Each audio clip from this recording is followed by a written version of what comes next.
U ono vrijeme, Isus ponovno prozbori svećeničkim glavarima i starješinama naroda u prispodobama. Kraljevstvo je nebesko kao kad neki kralj pripravi svadbu sinu svomu. Posla sluge da pozovu uzvanike na svadbu. No oni ne htjedoše doći. Opet posla druge sluge govoreći, recite uzvanicima, evo, objed sam ugotovio. Junci su moji i tovljenici poklani i sve pripravljeno. Dođite na svadbu. Ali oni ne mareći odoše.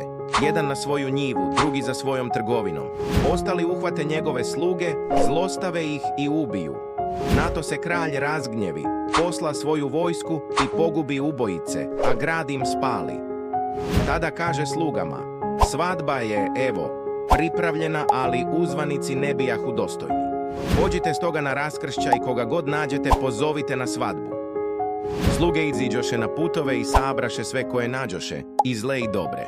I svadbena se dvorana napuni gostiju.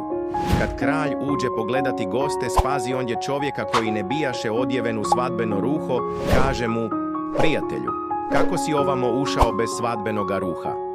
A on zanijemi. Tada kralj reče poslužiteljima, svežite mu ruke i noge i bacite ga van u tamu, gdje će biti plać i škrgut zubi. Doista, mnogo je zvanih, malo izabranih.